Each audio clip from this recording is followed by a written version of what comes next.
Pinks bedding.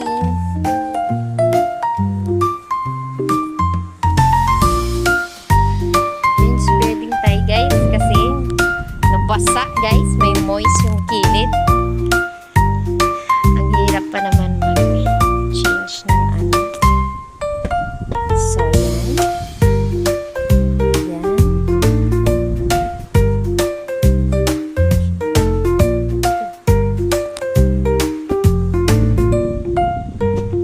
Then, ito daw yung ano, yung nulukot na plain lang ang pinili ko. Plain lang na pink. So, yan. So, manipis siya. Kaya, kinaperan ko uli ng comforter. Buti may order tayong comforter, guys. So, ayan na yung aking.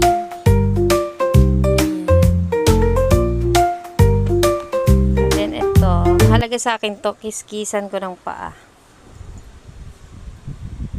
So, magulo pa dyan. Ayan. Then, ayan yung in-unboxing natin aircon. Kahit tag-ulan na. Nag-aircon pa rin. Ito, kapag tinatamad lumabas, kakain lang sa ano, ayan, sa beddings. Medyas ko yan. Medyas kasi malamig yung aircon. Ito.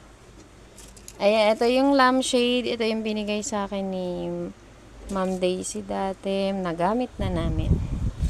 So, ito yung in-order ko kasi ang lambot nito, grabe.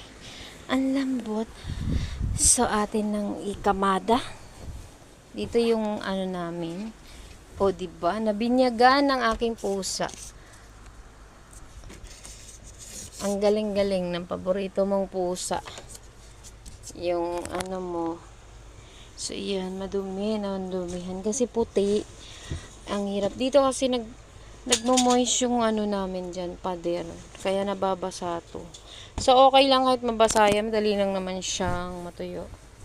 So, dito kasi ako, hindi ako pwede kasi dito dahil makakanto ako.